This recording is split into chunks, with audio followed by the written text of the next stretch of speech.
Good afternoon. My name is Marshall Loyson, and this is my report on President Donald Trump's involvement in the Israel and Iran war ceasefire. I will be analyzing CNN and The Guardian's articles on President Trump's involvement on the ceasefire and how each news outlet portrays his involvement, whether it's good or bad.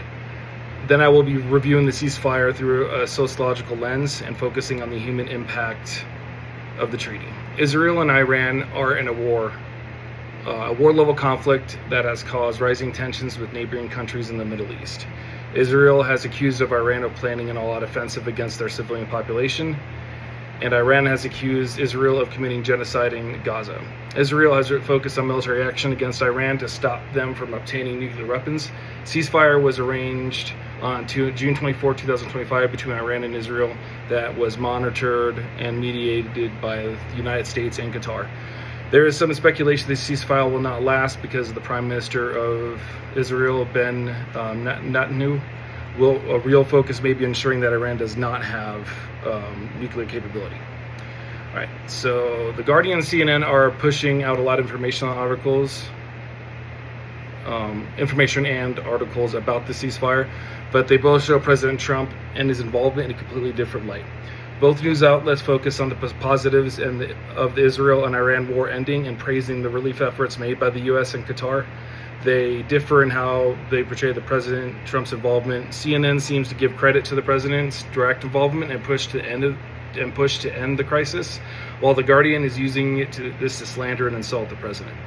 CNN has given the president credit for being a part of the ceasefire and given information on how it established it, and The Guardian doesn't seem to mention the president's involvement at all, but instead they insult him and calling him stupid and vain.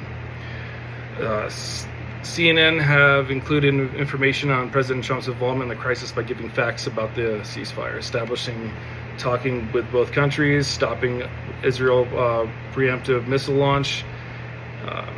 They also write as if they are hoping for peace and highlight the anti-war protesters in a positive way. The Guardian mentions the protesters, but they focus mainly on highlighting the death and destruction from the war.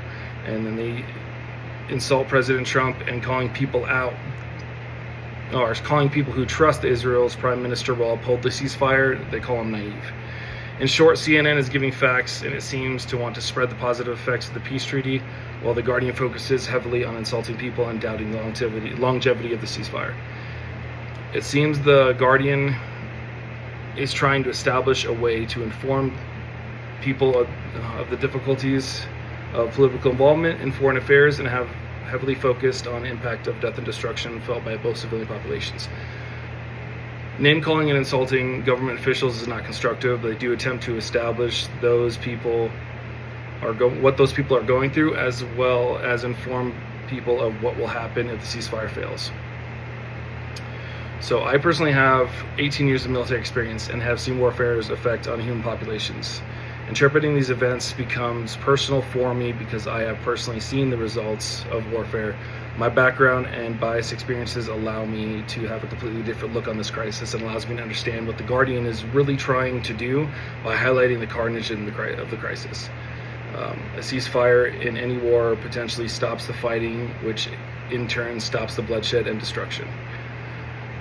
Because they have to rebuild after the war is over and eventually they need to continue on with their lives. The ceasefire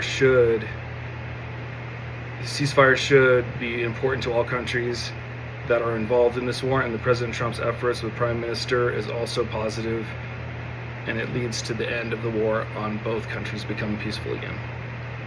So there are many different aspects and views on how a war and how a ceasefire should play out, on why